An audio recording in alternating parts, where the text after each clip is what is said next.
Alors nous avons une question de Annie de Métais qui nous dit que plusieurs fois par semaine, il y a des jeunes qui, traînent en bas de son immeuble.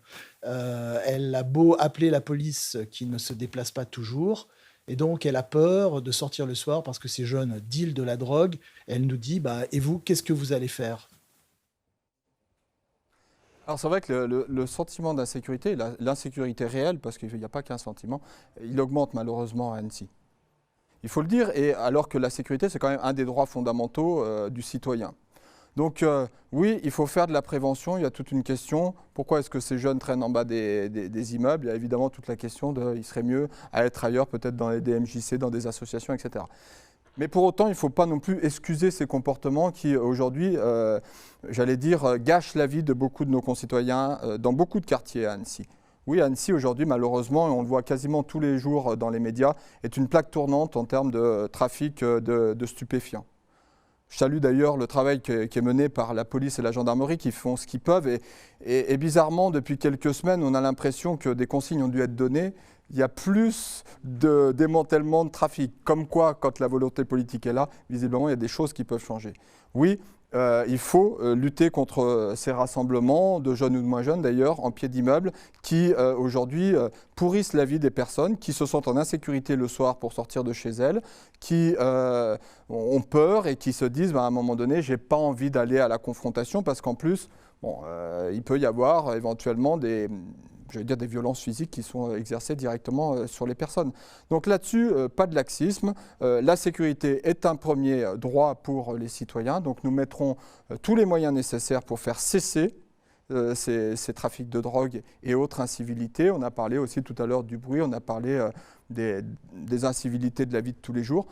Tout ça, ça doit être réglementé. Moi, vous savez, je suis quelqu'un qui suis très légaliste et parfois un peu rigide sur ces questions-là. Mais je crois que vivre ensemble, c'est aussi avoir des règles et que tout le monde respecte les règles. De manière anecdotique, il y a une problématique qui agace beaucoup les oreilles des Annéciens, c'est les motos, les mini-motos, tous ces engins qui ont leur peau, alors je ne sais pas comment ça se passe, mais quittée, ou je ne sais comment on dit, et qui produit beaucoup plus de bruit que ce qui devrait être. Et ça, c'est une action aussi très forte qu'on aura à mettre en place sur les contrôles sonores des deux roues, parce qu'une personne peut déranger 15 000 personnes en faisant une pointe, je ne sais pas, avenue de France, voilà. De manière anecdotique, d'ailleurs, on remarquera que les contrôles ont repris ces derniers jours. C'était très urgent. Encore une fois, tout est une question de volonté politique.